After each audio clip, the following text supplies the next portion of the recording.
Assalamualaikum warahmatullahi wabarakatuh. Alhamdulillahi rabbil alamin wahdahu wassalatu wassalamu ala asrafil anbiya'i wal mursalin wa ala alihi wa ashabihi rasulillahi ajmain. Amma ba'du. Tabarakallahu radhiyallahu ta'ala anhu Abil Abbas Syekh Ahmad bin Muhammad At-Tijani radhiyallahu anhu wa jami'i khalifatihi wal muqaddamihi wa ikhwanihi wa ahbabihi min at-tariqati radhiyallahu anhum ajma'in. Alhamdulillah, segala puji bagi Allah Tuhan semesta alam, yang mana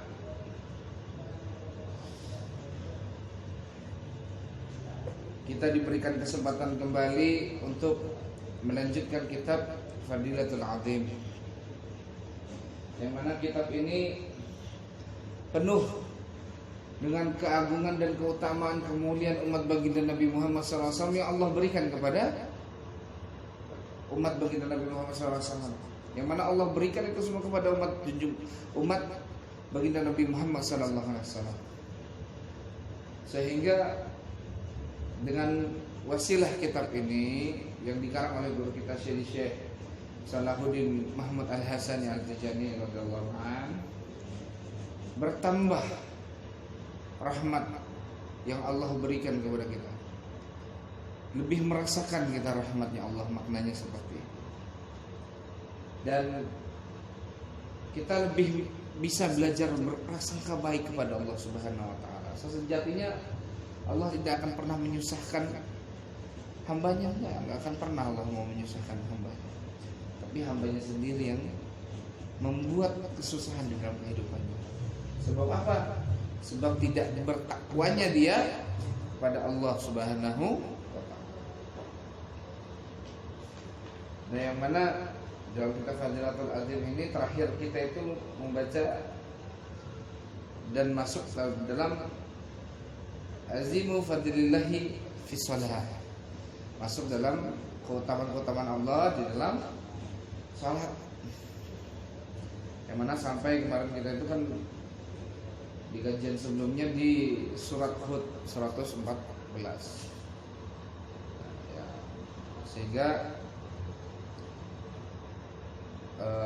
referensi yang kemarin itu kita baca sedikit, jadi rangkumannya, sholat adalah perintah. Sholat adalah perintah langsung dari Allah Subhanahu wa taala, yang mana itu dicontohkan oleh junjungan kita baginda Nabi besar Muhammad sallallahu alaihi wasallam. Sehingga sholat ini salah satu tiang agama. Bila tiang agama runtuh, maka runtuhlah agama itu. Maksudnya apa? Agama dalam diri hamba itu. Sebab apa? Sebab agama gak akan hancur, Islam gak akan hancur. Misalnya manusia ini gak sholat, semua Islam gak akan hancur. Kenapa? Karena Allah akan Allah akan menciptakan makhluk yang akan menegakkan syariat Islam. Pasti Allah akan menciptakan. Jadi Islam ini tidak bersandar kepada hamba-hamba Allah, tapi hamba-hamba Allah lah yang bersandar kepada syariat Islam, perintah-perintah Allah dan sunnah-sunnah baginda Nabi Muhammad sallallahu alaihi wasallam. Dan keutamaan sholat yang sangat luar biasa telah kita kaji, dan semoga bisa diulang-ulang kembali untuk mendengar kajian-kajian yang sebelumnya. Insya Allah untuk menambah wawasan kita dan untuk menambah hasanah keilmuan kita, sehingga kita sebelum mengamalkan sesuatu kita tahu ilmunya. Dan insya Allah menjadi barakah buat kita semua. Amin Allahumma. Nah, kita lanjutkan. Bismillahirrahmanirrahim. An Uqbah bin Amir Juhanni radhiyallahu anhu qala adraktu Rasulullah sallallahu alaihi wasallam. Dari Uqbah bin Amr Al-Juhani radhiyallahu anhu, yang mana dia berkata bahwa adraktu Rasulullah sallallahu alaihi wasallam,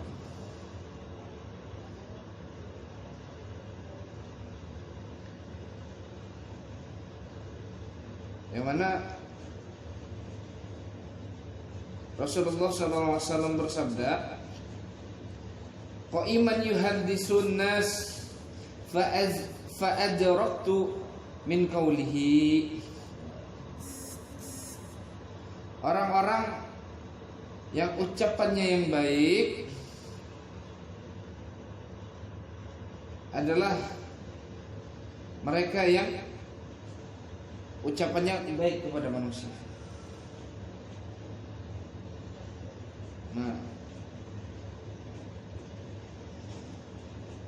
jadi dia mengingat nih, Uqbah bin Amr ini mengingat bahwa Rasulullah adalah orang yang ucapannya paling baik ya. Dan antara semua makhluk, ucapan Rasulullah ini adalah ucapan yang paling baik. Tidak ada ucapan yang paling baik kecuali Rasulullah SAW. Dan dia sebaik-baiknya makhluk yang menyampaikan ucapan kepada manusia. Sebaik-baik manusia yang menyampaikan yang berkata-kata baik kepada manusia. Jadi Uqbah mengatakan bahwa tidak ada nih orang yang paling baik berkata kepada manusia. Entah dia menasehati, entah dia mengingatkan, entah dia menyampaikan sesuatu yang baik atau sesuatu yang buruk, atau yang menggembirakan atau yang menyedihkan. Enggak ada yang sebaik Rasulullah. Enggak ada yang sebaik Rasulullah, enggak ada. Jadi Uqbah ini menceritakan bahwa enggak ada manusia di muka bumi ini yang ketika dia berbicara kepada manusia yang lain itu melebihi baiknya Rasulullah kepada semua manusia. Enggak ada. Kata Uqbah enggak ada. Jadi bukan ke umat muslim atau para orang beriman saja, tapi kepada semua manusia. Rasulullah adalah sebaik-baik manusia yang menyampaikan sesuatu kepada manusia dengan sebaik-baik perkataan, sebaik-baik ucapan, sebaik-baik kalimat. Rasulullah itu menyusun semua kalimat. Makanya Rasulullah, kalau kata guru kita Syekhuna Ahmad Al-Khair radhiyallahu an, Rasulullah itu kalau menyampaikan sesuatu, menasihati sesuatu, orang itu gak sakit hati.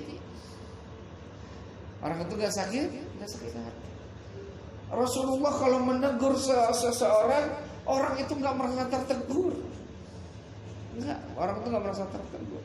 Padahal Rasulullah menegur, tapi orang itu gak merasa tertegur. Tapi dia mendapatkan rahmat dari teguran Rasulullah SAW, sehingga teguran itu masuk ke dalam hatinya, sehingga dia menjauhi apa yang ditegur Rasulullah SAW.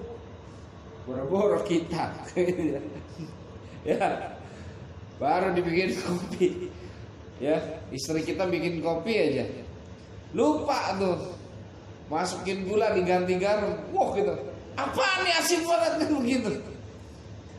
Tapi kalau Rasulullah, masya Allah, kalau kata Uqbah bin Amr, nggak ada manusia yang paling baik melebihi Rasulullah. Rasulullah lah sebaik-baiknya orang yang menyampaikan sesuatu kepada manusia dengan perkara yang paling baik. Siapa itu ya? Rasulullah Sallallahu Alaihi Wasallam. Masya Allah. Makanya pantaslah Allah mengutus baginda Nabi itu menjadi uswatun hasanah.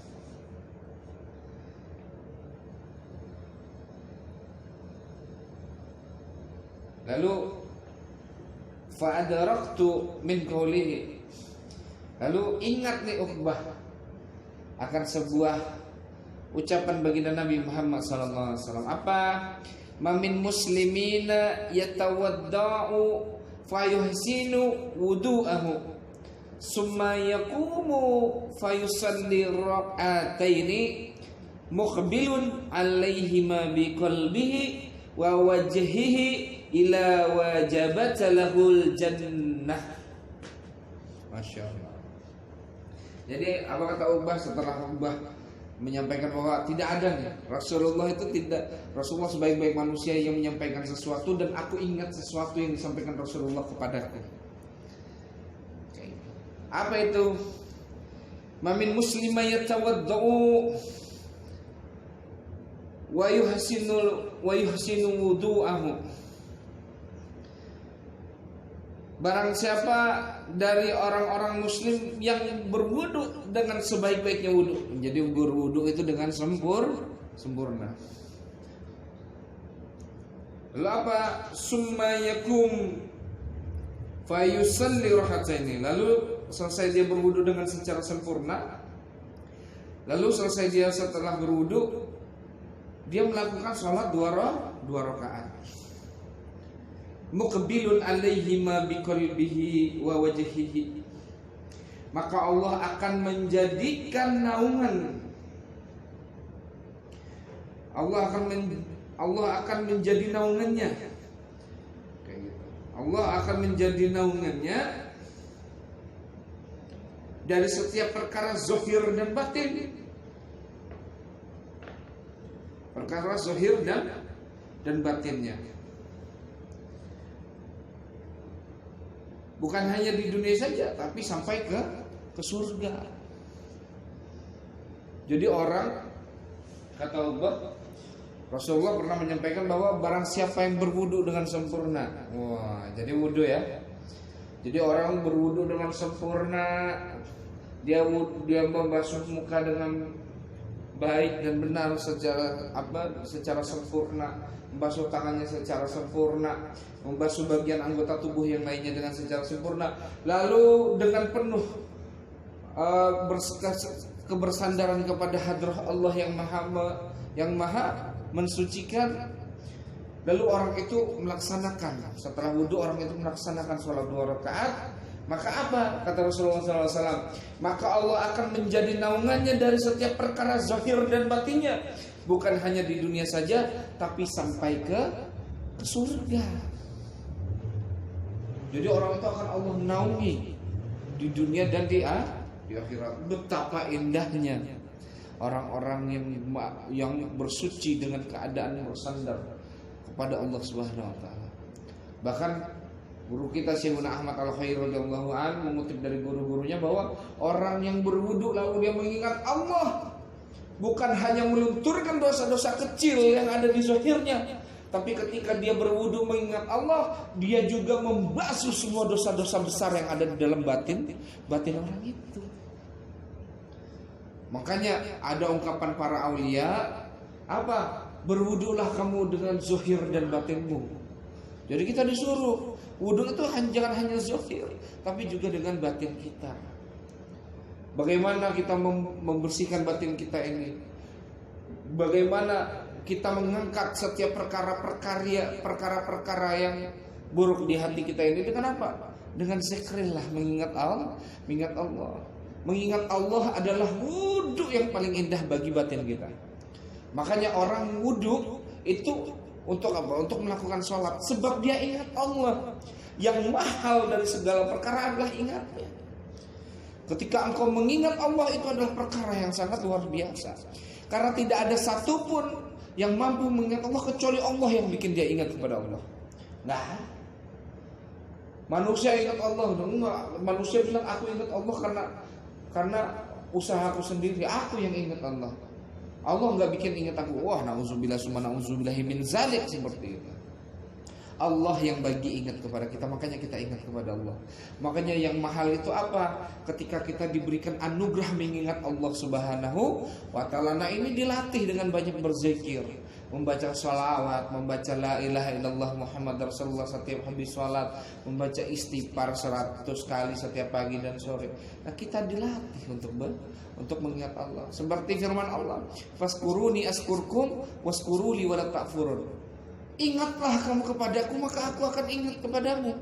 Dan bila telah kukaruniakan sebuah nikmat kepadamu, jangan sekali-kali engkau kufur.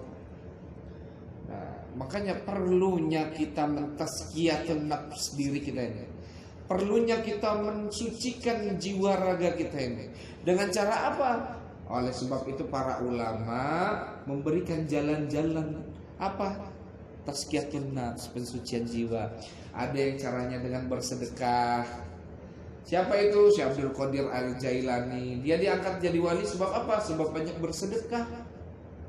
Ada tarekoh Sajiliyah, itu Syekh Imam Abu Hasan As-Sajili. Dia diangkat jadi wali oleh Allah sebab apa? Sebab mujahadahnya yang luar biasa. Dia mencoba untuk menghindari perkara-perkara yang dilarang oleh Allah kayak gitu. Ada Syekh Ahmad bin Muhammad At-Tijani, dia masuk ke dalam jalan-jalan apa? Jalan-jalan syukur dan memuji Allah. Dengan seperti itu dia dengan banyak bersyukur dan memuji Allah, maka dia Allah jauhkan dari perkara-perkara yang Allah larang. Seperti itu juga Syekh Abdul Qadir Jailani, dengan dia memperbanyak sedekah, Allah anugerahi dia sehingga dia mampu menjauhi perkara-perkara yang dilarang oleh Allah Subhanahu wa taala. Jadi banyak, sehingga pada abad ke-6 Hijriyah disebutlah ini namanya thariqah. Sehingga orang-orang yang masuk ke dalam sana dibimbing ruhaniyahnya sampai kepada Allah dengan menjalankan apa yang diperintahkan Al-Quran dan apa yang dianjurkan oleh sunnah. Nah seperti itu. Makanya pentingnya masuk thariqah agar kita ini tahu. Sebelum ngamal kita harus ngerti ilmunya. Jangan sampai kita mengamalkan sesuatu tapi kita tidak tahu ilmunya. Maka apa? Kata Allah, barang siapa seseorang yang mengamalkan sesuatu tapi dia tidak tahu ilmunya, maka aku lempar kembali apa yang dia amalkan. Dan apa kata baginda Nabi Muhammad SAW? Barang siapa yang mempelajari sesuatu tanpa guru, maka syaitanlah sebaik-baik gurunya. Wa yazubillah summa na'udzubillah min dzalik. Jadi sebaik-baik maka barang siapa seorang muslim yang dia wudhu lalu dia menyempurnakan wudhunya, kemudian dia menegakkan sholat 2 rakaat, maka Allah akan menaungi zahir batinnya bukan hanya di dunia saja, tapi sampai kepada surga. Maknanya adalah akhirat. Wa fi riwayati an Uqbah bin Ammar Juhaniyati radhiyallahu anhu. Ada riwayat lain dari Uqbah bin Amr juga, dari Sayyidina Uqbah bin Amr ada juga riwayat hadis lain. Apa itu? Anna Rasulullah sallallahu alaihi wasallam qala, sesungguhnya Nabi Muhammad sallallahu alaihi wasallam pernah bersabda, apa? Man tawadda'a fa ahsanal wudu. Barang siapa yang dia berwudu lalu menyempurnakan wudunya, tsumma shalah, lalu dia menegakkan salat raka'ataini 2 rakaat, kana minaz zunubihi ka hayati yaumil waladatuhu ummuhu. Maka orang yang telah berwudu dengan sempurna lalu dia melaksanakan sholat 2 rakaat dengan niat karena Allah Subhanahu wa taala, maka Allah akan mengampuni semua dosa-dosanya yang ada pada hari itu, dan setiap perkara-perkara yang buruk Allah catat baik di hadapan Allah, di sisi Allah pada hari itu bagi hamba itu tadi. Nah, hadis yang pertama itu diriwayatkan oleh Imam Muslim, yang mana diriwayatkan juga oleh Abu Dawud dan Imam An-Nasa'i. Dan yang hadis kedua diriwayatkan oleh Imam At-Tabrani dalam kitabnya Al-Kabir. Lalu ada Ibnu Mas'ud radhiyallahu anhu, anna rajulan asaba min amra'atin qublata haram fa'atan nabiy sallallahu alaihi wasallam fasa'aluhu an kaffaratiha fanazzalat wa aqimus salawatu tarfa'i nahari wa zulfan minal lail innal hasanati yuzhibna sayyi'at. Al-Hud 114. Faqalla rajulu alla hadhihi ya Rasulullah, faqala laka wa lamin amina biha min ummati. Jadi ada sebuah hadis ini dari Ibnu Mas'ud radhiyallahu anhu, Sayyidina Ibnu Mas'ud radhiyallahu anhu, an rajulun asaba min amra'at qublata haram. Dari Ibnu Mas'ud, ada seorang pemuda yang berbuat senonoh gitu kepada seorang wanita. Jadi ada seorang pemuda yang mungkin dia mencium seorang wanita karena syahwatnya yang menggebu gitu ya. Fa'atin Nabi sallallahu alaihi wasallam. Lalu ketika dia mencium seorang wanita tadi, lalu datanglah baginda Nabi Muhammad sallallahu alaihi wasallam. Fas'aluhu ana kafaratiha. Maka seseorang bertanya akan hal yang dilakukan itu. Fanazalat, maka turunlah apa surat Hud 114 ini. Jadi surat Hud 114 ini turun sebab ketika itu ada seorang pemuda yang berbuat senonoh kepada seorang wanita yang bukan muhrim, lalu dia mencium ini wanita tadi. Nah, ini perkara yang sangat dosa dan sangat dibenci oleh Allah Subhanahu wa taala. Lalu ketika itu datang seorang laki-laki berkata, "Ya Rasulullah, bagaimana ini? Kalau ada pemuda yang seperti ini ya Rasulullah ketika engkau datang." Maka turunlah firman Allah surat Hud 114. Apa? Wa aqimis sholawati tarafain nahari wa zulfana minal lail innal hasanati yuzhibunas sayyi'at. Apa itu? Siapa yang menegakkan sholat siang dan malam, sesungguhnya dia melakukan kebaikan sepanjang hari. Jadi barang siapa yang menegakkan sholat siang dan malam, sesungguhnya dia melakukan sholat sepanjang hari. Lalu berkata seorang pemuda, bagaimana perkara ini ya Rasulullah? Tentang firman Allah ini, orang yang mengerjakan sholat gitu, siang, pagi dan siang, lalu dia menegakkannya lagi di malam hari, dan dia akan mendapatkan kebaikan seperti melakukan kebaikan sepanjang hari. Apakah ditanya oleh seseorang, ya Rasulullah, apakah orang yang mengerjakan sholat di pagi dan siang hari, yaitu menegakkan sholat pagi siang hari, ini bukan sholat wajib, tapi sholat sunnah. Orang yang menegakkan sholat di pagi hari, orang yang menegakkan sholat di sore hari, lalu dia menegakkan lagi sholat untuk Allah kepada Allah itu di malam hari gitu. Lalu dia mendapatkan kebaikan seperti melakukan kebaikan sepanjang hari. Apakah sebab keutamaan yang Allah berikan kepada umatmu ini ya Rasulullah? Kata pemuda tadi, pemuda itu diampunikah dosanya? Apa kata Rasulullah? Faqal laka waliman amila biha min ummati. Nah, jadi kata Rasulullah, bisa. Kata Rasulullah bisa. Makanya ada orang melakukan perbuatan yang buruk, dan di sini dicerminkan sesuatu yang senonoh, yaitu mencium seorang wanita yang tidak muhrimnya.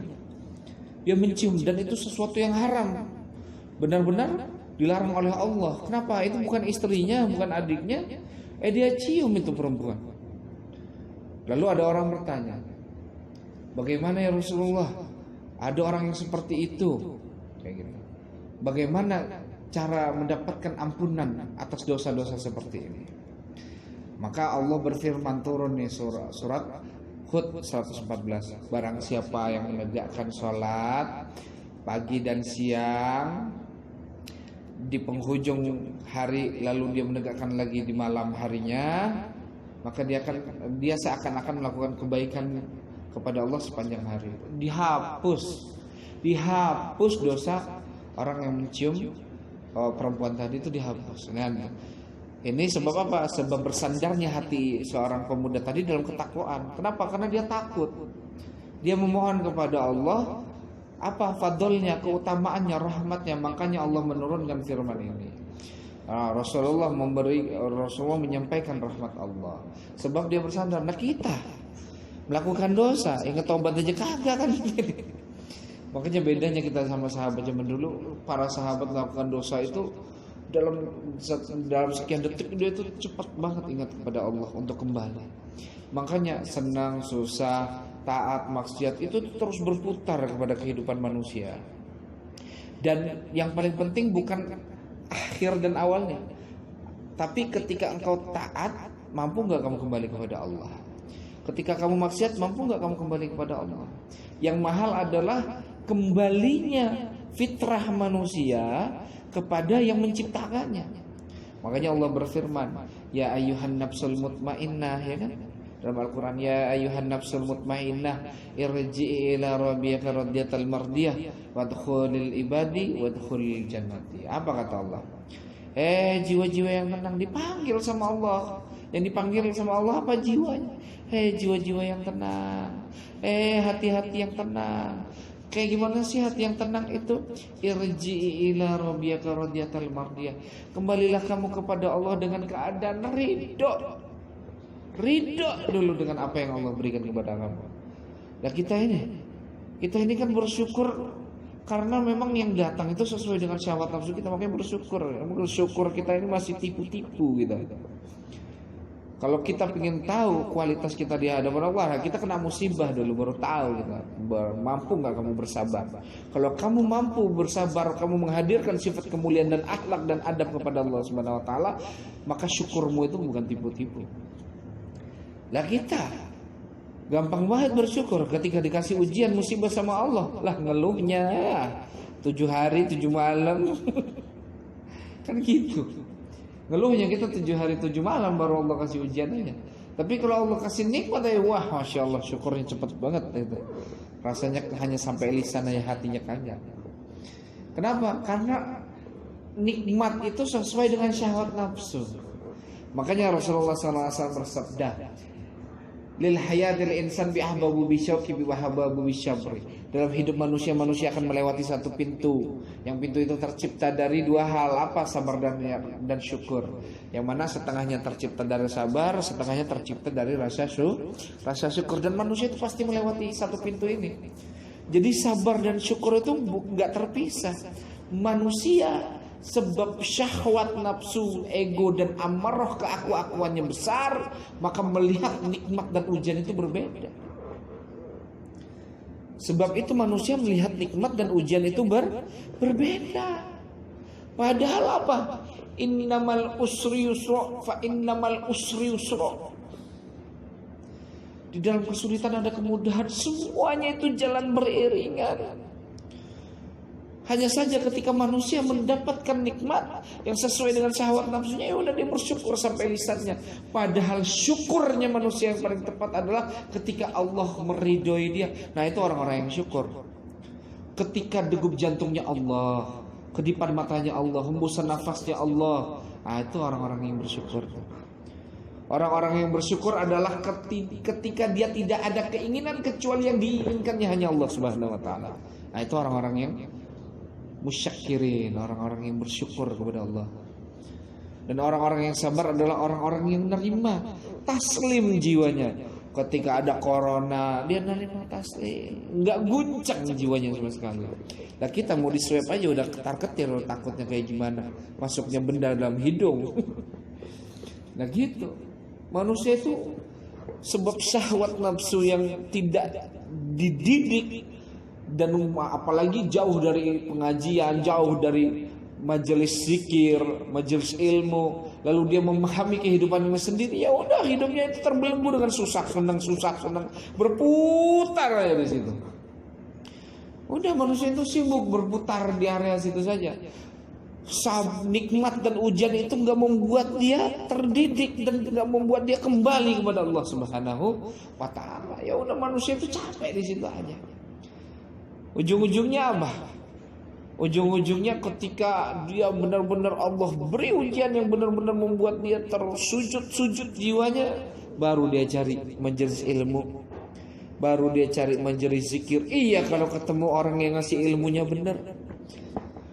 Iya kalau ketemu orang yang ngasih ilmunya sanadnya mutasil sampai kepada Rasulullah SAW, jelas ilmunya. Iya kalau ketemu sama orang yang sanad ilmunya disandarkan kepada Rasulullah SAW. Kalau enggak, ya udah dia syahwat nafsunya, ketaatannya hanya untuk membesarkan dan mengagungkan si penceramah itu, pendakwah itu. Sehingga apa? Sehingga orang-orang yang mendatangi alim ulama yang syahwat nafsunya belum dididik, belum kamil, maka dia hanya kembali kepada dirinya sendiri atau kelompoknya aja. Sebagaimana guru kita Syekh Salahuddin Al-Hasani Al-Mahmud Al-Tijani dalam kitab Khawatiful Haq, Iqbalun nasi wal muridu ba'dal kamali sumun khatilun. Orang-orang, ulama, itu sadar kamu. Itu Syekh Salahuddin menegur ulama. Bila datang manusia kepada kamu dan banyaknya murid yang berguru kepada kamu, tapi kalau jiwa dan ruhaniahmu belum sempurna, maka kamu hanya menyuapkan racun kepada mereka dan kamu hanya menyuapi racun ke dalam dirimu sendiri. Sumun qatilun, racun yang sangat membunuh. Makanya ngeri. Butuhnya kita kepada guru-guru yang mutasil keilmuannya, yang pengamalan zikir-zikirnya sampai kepada Rasulullah SAW. Lah banyak sekarang orang ketika dapat ujian lalu hatinya tersujud, dia pergi ke majelis ilmu, majelis taklim, malah sibuk dengan apa? Dengan urusan orang lain. Enggak mampu berprasangka baik kepada Allah, merasa dirinya taat. Nah ini banyak ini. Apalagi mudah membid'ahkan, musyrikkan, mengkafirkan. Innalillahi wa inna ilaihi raji'un. Nah ini yang ngeri.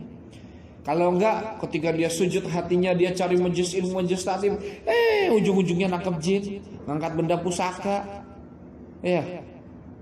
ngobat-ngobatin orang, enggak berjalan ruhanianya.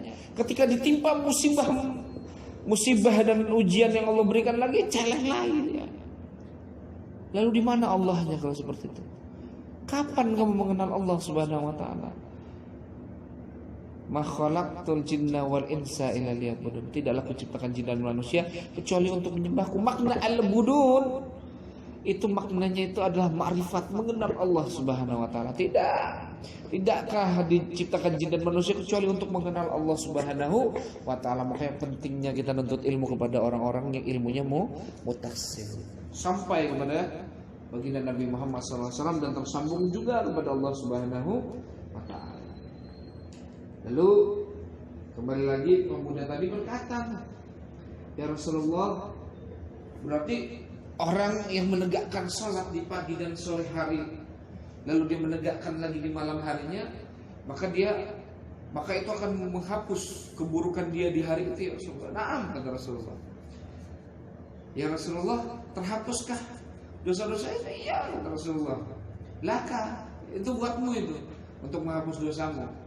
Wala min amina biha min ummati, dan juga boleh diamalkan kepada umat-umatku yang ingin mengamalkannya, kepada umat-umat Rasulullah yang ingin mengamalkannya. Jadi perbanyak tuh, ada sholat fajar, ada sholat tasbih, ya, ada sholat duha, ada sholat qobliyah ba'diyah, ya, ada sholat malam, ada sholat tahajud, ya, ada sholat habis wudhu. Masya Allah, banyak sholat sunnah. Makanya ada Allah berfirman dalam sebuah hadis, barang siapa yang memperbanyak sholat sunnahnya, maka tidaklah yang dia dapatkan kecuali cintaku. Atau Allah berfirman seperti itu. Insya Allah, semoga Allah kuatkan kita, kasih taufik kepada kita untuk mengamalkan apa yang disampaikan oleh guru kita dalam kitab Fadilatul Azim ini, insya Allah. Lalu kita lanjutkan. An Abi Hurairah radhiyallahu anhu qala Rasulullah sallallahu alaihi wasallam, salatul rajulu fi jama'ati tazidu ala salatihi fi baiti wa salatihi fi sawqihi bid'an wa 20 darajatan. Wa zalika anna ahadahum idza tawadda'a fa ahsana al-wudu summa ata al-masjid la yanhazuhu illa salatu la yuridu ila salat falam yakhatu khatwatan illa rufi'a lahu biha darajat wa khutta anhu biha khati'atun hatta yadkhulal masjid fa iza dakhalal masjid kana fi salati ma kanat as-salatu fihi tahbisuhu wal malaikatu yusalluna ala ahadikum masyaallah ma dama fi majlisihi alladhi sala fihi yaquluna Allahumma arhamhu Allahumma fir lahu Allah masyaallah Allahumma tub alaihi ma lam yu'azi fihi ma lam yuhdis fihi. Apa tuh? Jadi an Abi Hurairah radhiyallahu anhu, dari Sayyidina Abu Hurairah radhiyallahu anhu, yang mana beliau berkata bahwa Rasulullah pernah bersabda, Rasulullah SAW, salatul rajulu fi jama'atin tazidu ala salatihi fi baitihi. Salatnya seseorang yang mana dia mengutamakan untuk berjemaah dalam melaksanakan sholatnya, maka itu lebih baik untuknya daripada sholat sendirian di dalam rumahnya. Jadi sholat berjemaah itu lebih utama.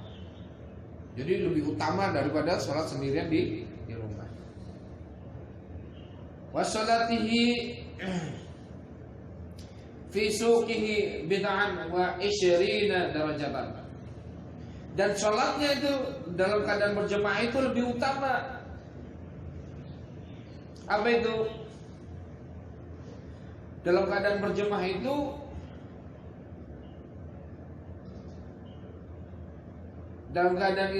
menaikkan derajat mereka.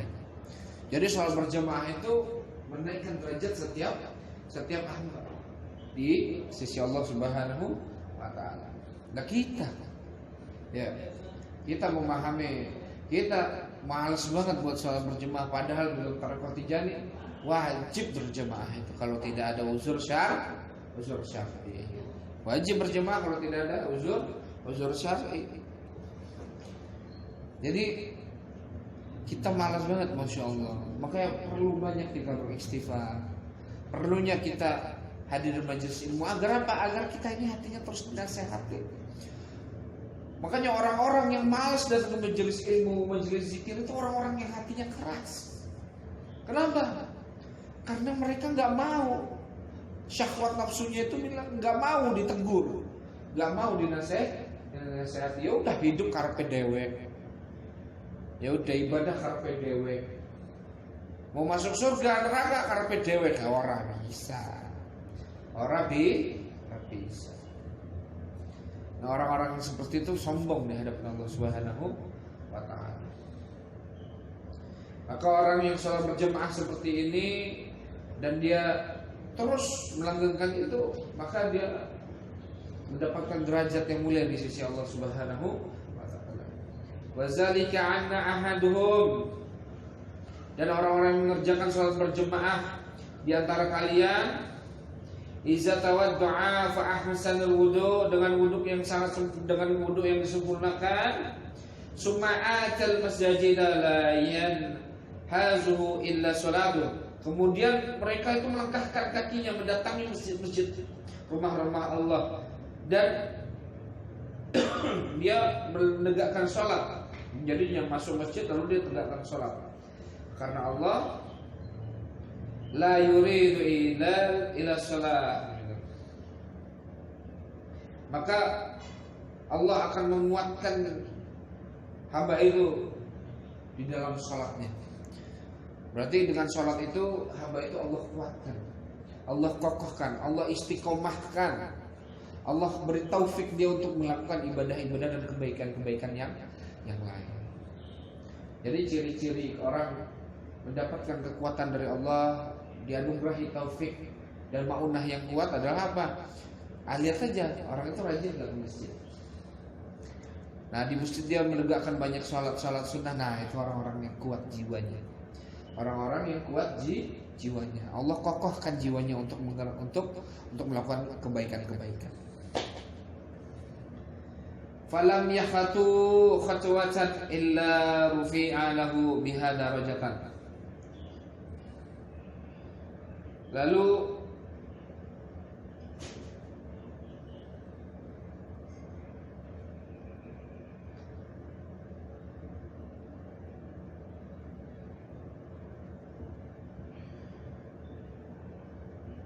Lalu langkah demi langkahnya menaikkan derajatnya. Jadi orang yang pergi tadi orang yang udah seseorang pemuda yang sholat sendirian itu sebenarnya lebih utama dia sholat berjamaah ya. Jadi sholat seorang pemuda dalam berjemaah itu lebih utama daripada dia sholat sendirian di dalam rumah. Kalau mau sholat di rumah maka lebih utama berjemaah.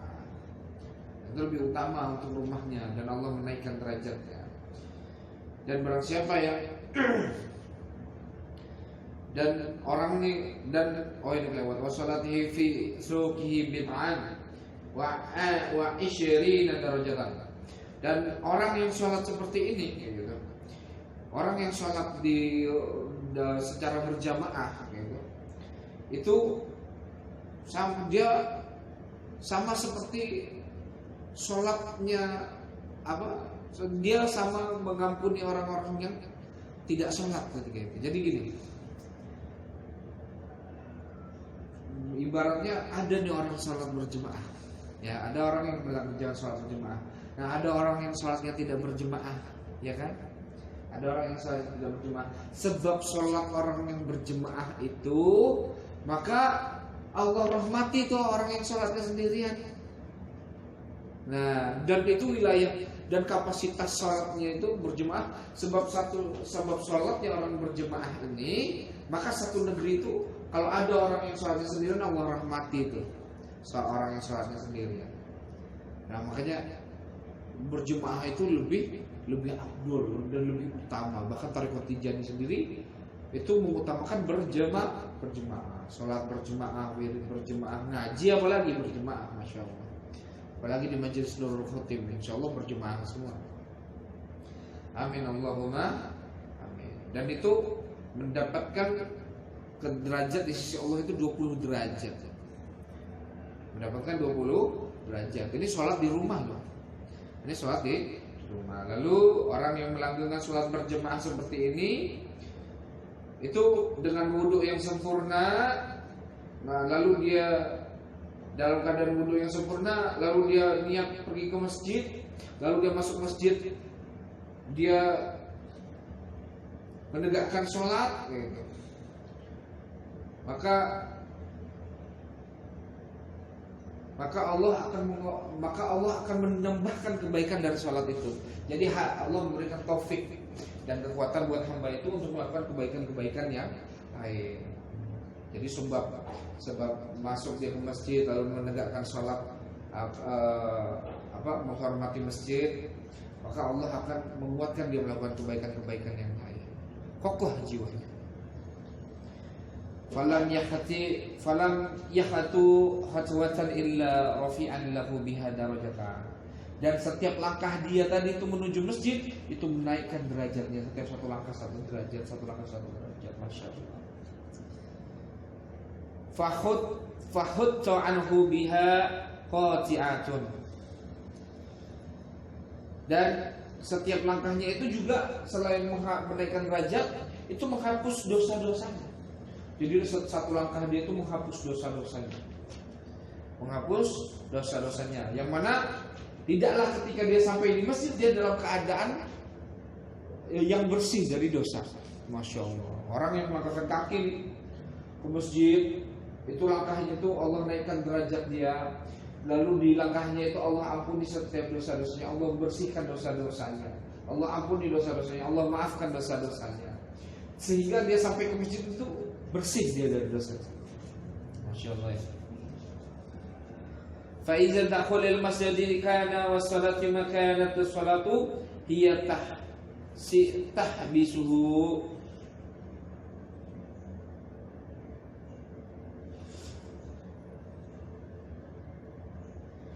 Nah, jadi Lalu seperti yang Anda bilang tadi, dan ketika dia masuk masjid, lalu di dalam masjidnya itu dia menegakkan sholat, maka dia dikokohkan oleh Allah dalam keadaan jiwanya Allah beri taufik, kekuatan untuk kokoh dia melakukan kebaikan. Jadi dia nggak ragu-ragu untuk melakukan kebaikan. Nah, ini orang-orang yang melangkahkan ke masjid, orang-orang yang cinta dengan masjid. Makanya dari 7 jaminan naungan Allah, salah satunya apa? Salah satunya orang-orang pemuda atau hamba Allah yang rindu dengan masjid. Maka besok kata Allah, dia akan mendapatkan naungan Allah di mana tidak ada naungan lagi kecuali naungan Allah. Karena ada 7 naungan yang mendapatkan naungan Allah ketika tidak ada naungan lagi kecuali naungan Allah.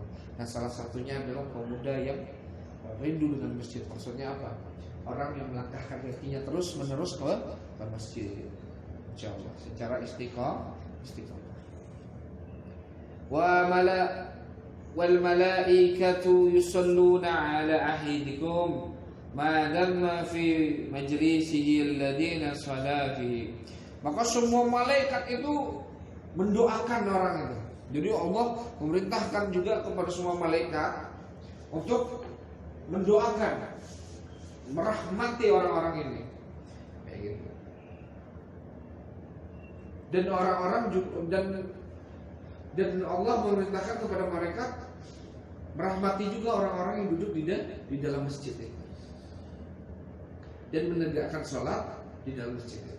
Itu Allah memerintahkan semua malaikat untuk mendoakan dan merahmati semua orang-orang yang masuk ke dalam masjid, dan yang hatinya rindu dengan masjid, yang setiap hari melangkahkan kakinya dengan masjid, menegakkan sholat di dalam masjid. Masya Allah, luar biasa, karena masjid itu rumah Allah Subhanahu. Yaquluna, lalu para malaikat itu berkata, Allahumma arham, ya Allah rahmatilah dia, Allahumma fir, ya Allah ampunilah dia, Allahumma tub alaiha, ya Allah terimalah taubatnya, malam yu'zi fihi, ya Allah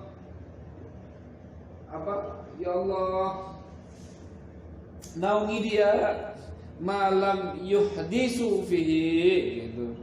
Ya Allah, dan ya Allah jangan sampai mereka kecewa ya Allah kepadamu. Oh, sampai begitunya mereka mendoakan.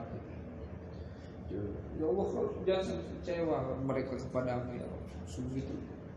Pokoknya luar biasanya ketika kita melangkahkan kaki ke masjid, sampai malaikat aja Allah perintahkan untuk mendoa. Iri malaikat itu.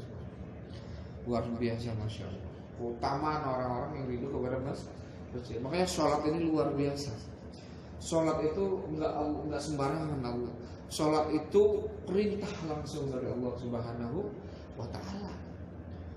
Jadi barang siapa yang menegakkan sholat, maka dia menegakkan agamanya.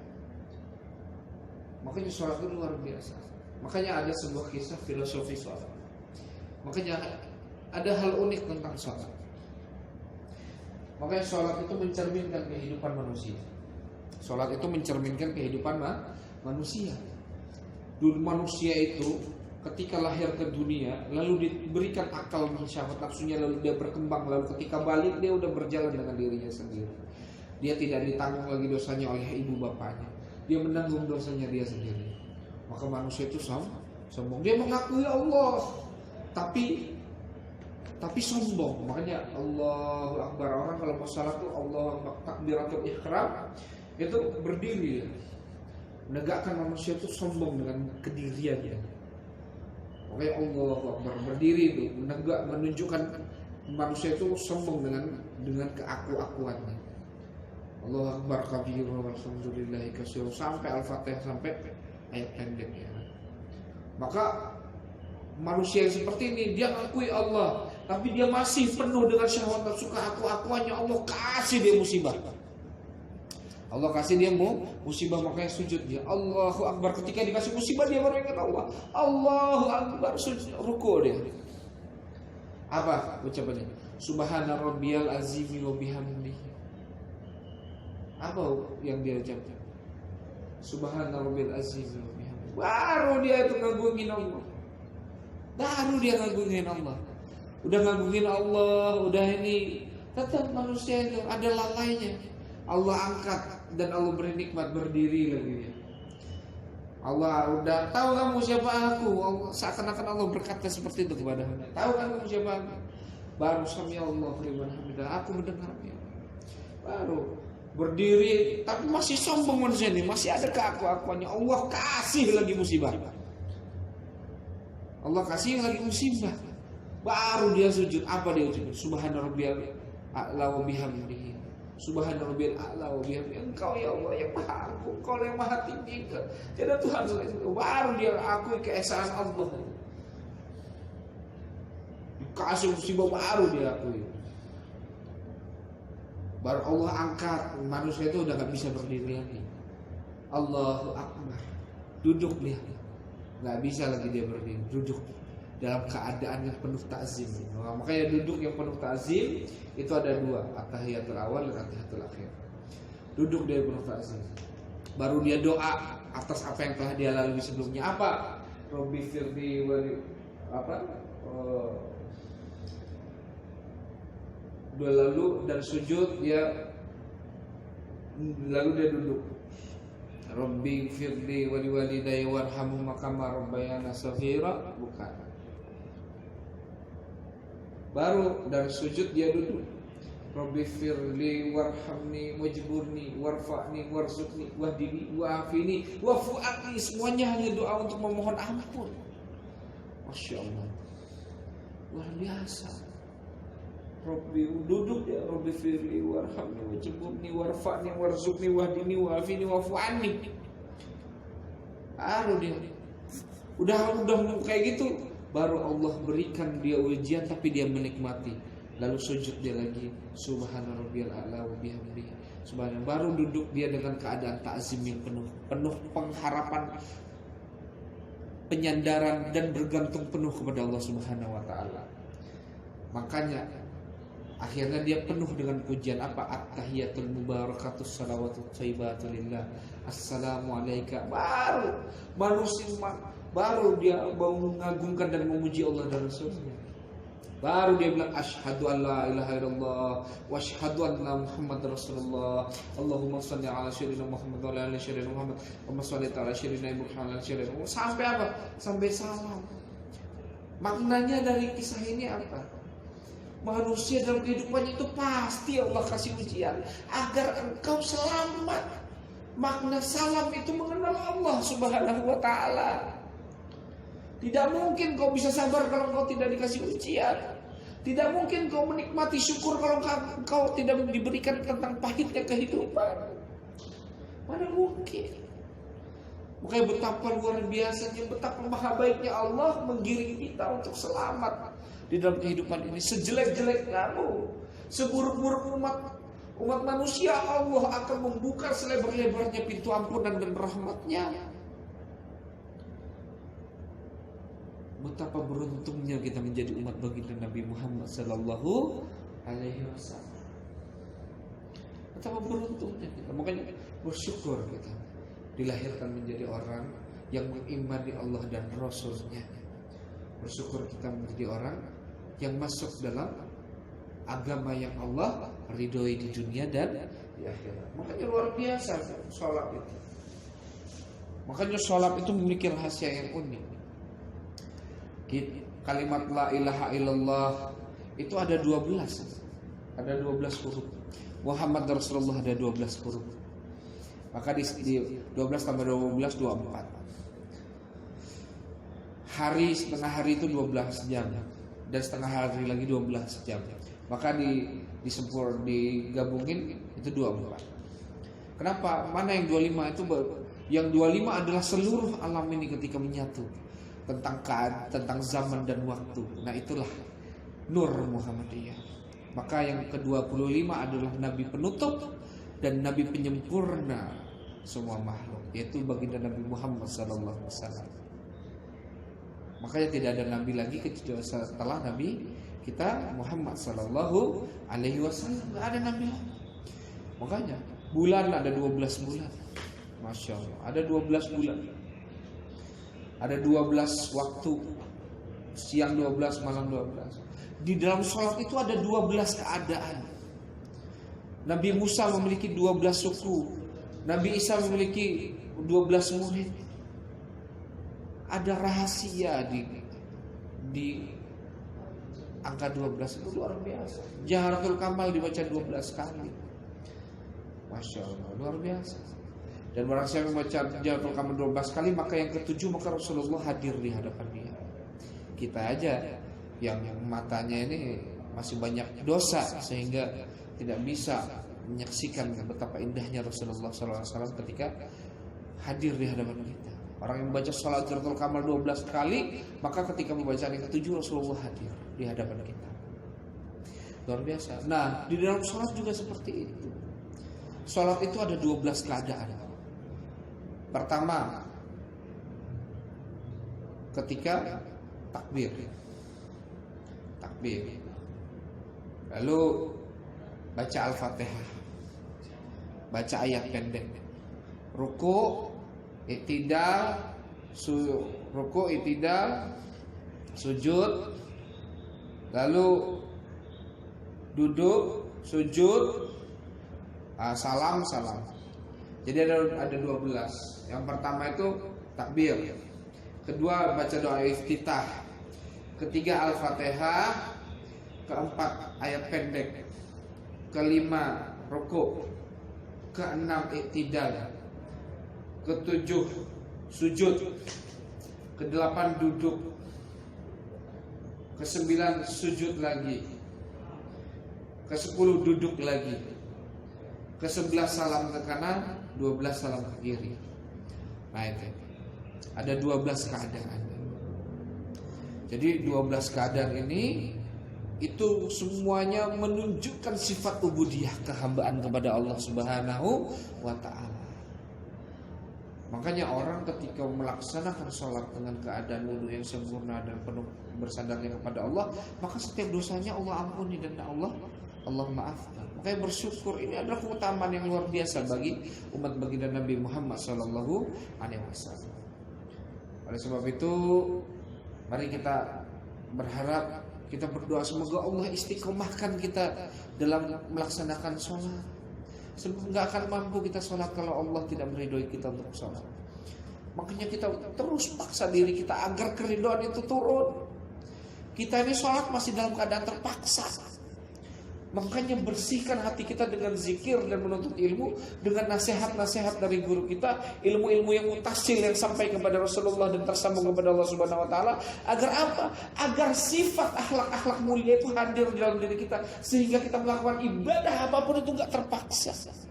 Tapi kita melakukannya semua karena Allah Subhanahu wa taala. Semoga bermanfaat, dan bila ada waktu lagi maka kita akan lanjutkan kitab Fadilatul Azim ini, sebab bab salat ini lumayan panjang. Insyaallah semoga Allah rahmati kita semua, dan semoga Allah berikan kekuatan kita untuk menjalankan apa yang telah kita pelajari, dan semoga Allah naungi kita di dunia dan di akhirat, dan mendapatkan syafaat dari baginda Nabi Muhammad sallallahu alaihi wasallam. Allahumma shalli ala sayyidina Muhammadin al-fatihil mughliq wal khatimi lima sabaq nasiril haqqi bil haqq wal hadi ila syiratikal mustaqim wa ala alihi haqqa qadrihi wa miqdarihil azim. Akhirul kalam, wallahu muwaffiq ila tariq. Wassalamualaikum warahmatullahi wabarakatuh. Assalamualaikum warahmatullahi wabarakatuh.